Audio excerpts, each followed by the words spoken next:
നമസ്കാരം. സംസ്ഥാന സർക്കാർ നേരിട്ട് മുൻകൈയെടുത്ത് നടത്തിയ അയ്യപ്പ സംഗമത്തിന്റെ സാമ്പത്തിക ഇടപാടുകളെ ചൊല്ലി വൻ വിവാദം രാഷ്ട്രീയ കേരളത്തിൽ ഇപ്പോൾ പുകയുകയാണ്.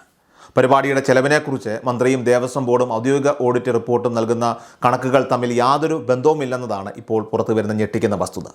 കേരള നിയമസഭയിൽ ദേവസ്വം മന്ത്രി വി എൻ വാസവൻ നൽകിയ മറുപടി അതുപ്രകാരം പരിപാടിയുടെ ആകെ ചെലവ് 36 ലക്ഷം രൂപയാണ്. എന്നാൽ ഇതേ കാലയളവിൽ ദേവസ്വം ബോർഡ് പ്രസിഡന്റായിരുന്ന PS പ്രശാന്ത് അവകാശപ്പെടുന്നത് 31 ലക്ഷം രൂപ സാംസ്കാരിക പരിപാടികൾക്കായി ചെലവായെന്നാണ്.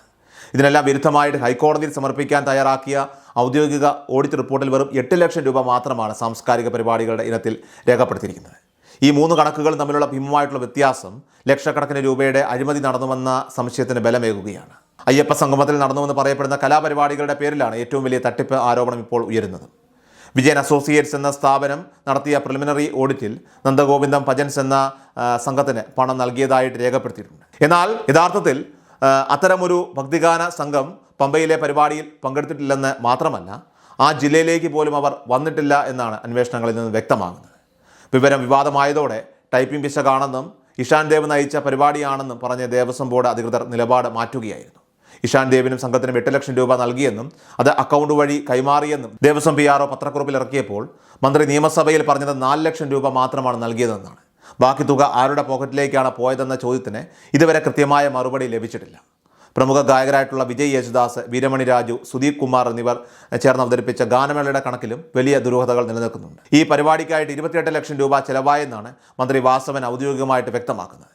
എന്നാൽ ഇത്രയും വലിയൊരു തുകയെക്കുറിച്ചോ ഇത്തരമൊരു ഗാനമേള നടന്നതിനെക്കുറിച്ചോ ഓഡിറ്റ് റിപ്പോർട്ടിൽ യാതൊരു പരാമർശവും ഇല്ല എന്നതാണ് കൗതുകകരം. ഒരു വശത്ത് കണക്കുകൾ ഇങ്ങനെ പരസ്പര വിരുദ്ധമായിട്ട് തുടരുമ്പോൾ മറുവശത്ത് പരിപാടിയിൽ പങ്കെടുത്ത കലാകാരന്മാർക്ക് ഇനിയും 18 ലക്ഷം രൂപയോളം ലഭിക്കാനുണ്ടെന്ന വാർത്തകളും പുറത്തു വരുന്നു. മന്ത്രിയുടെ കണക്ക് പ്രകാരം ഇതിൽ 14 ലക്ഷം രൂപ വിജയ് യേശുദാസിനും സംഘത്തിനുമാണ് നൽകാനുള്ളത്. പണം നൽകിയെന്ന് ബോർഡ് അവകാശപ്പെടുമ്പോഴും ലഭിച്ചില്ലെന്ന് കലാകാരന്മാർ പറയുന്നതും കണക്കിലെ വൈരുദ്ധ്യവും വലിയൊരു സാമ്പത്തിക ക്രമക്കേടിലേക്കാണ് ഇപ്പോൾ വിരൽ ചൂണ്ടുന്നത്. കലാപരിപാടികൾക്ക് നൽകിയ തുകയ്ക്ക് പുറമെ ഗായകർക്കും മറ്റ് ട്രൂപ്പ് അംഗങ്ങൾക്കും താമസിക്കാനും റിഹേഴ്സൽ നടത്താനുമായി ദേവസ്വം ബോർഡ് ഭീമമായിട്ടുള്ള തുക വേറെയും ചെലവഴിച്ചിട്ടുണ്ട്. സാധാരണഗതിയിൽ പ്രതിഫലം വാങ്ങുന്ന ട്രൂപ്പുകൾ അവരുടെ താമസ ചെലവും മറ്റും സ്വന്തമായിട്ട് വഹിക്കേണ്ടതാണെന്നിരിക്കെ പമ്പയിലെ 5 ദിവസത്തെ താമസത്തിനും റിഹേഴ്സലിനുമായിട്ട് ദേവസ്വം പണം ചെലവാക്കിയത് എന്തിനാണെന്ന ചോദ്യവും ഇപ്പോൾ ഉയരുന്നുണ്ട്. നിലവിൽ കേരളത്തിൽ ഏറ്റവും കൂടുതൽ പ്രതിഫലം വാങ്ങുന്ന ഭക്തിഗാന സംഘങ്ങൾക്ക് പോലും 7 മുതൽ 10 ലക്ഷം രൂപ വരെയാണ് നിരക്ക്. എന്നാൽ ഇവിടെ നടന്ന പരിപാടികൾക്ക് താമസവും ഭക്ഷണവും റിഹേഴ്സലും ചെലവും കഴിഞ്ഞ് ലക്ഷങ്ങൾ വീണ്ടും കണക്കിൽ കാണിച്ചിരിക്കുന്നത് ശുദ്ധമായ ധൂർത്താണെന്നാണ് വിലയിരുത്തപ്പെടുന്നത്.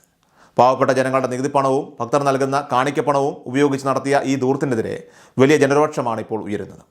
മുഖ്യമന്ത്രി പിണറായി വിജയൻ നേരിട്ട് താല്പര്യമെടുത്ത് നടത്തിയ പരിപാടിയായിരുന്നു ഈ അയ്യപ്പ സംഗമം എന്നത് വിവാദത്തിൻ്റെ ഗൗരവം വർദ്ധിപ്പിക്കുകയാണ്.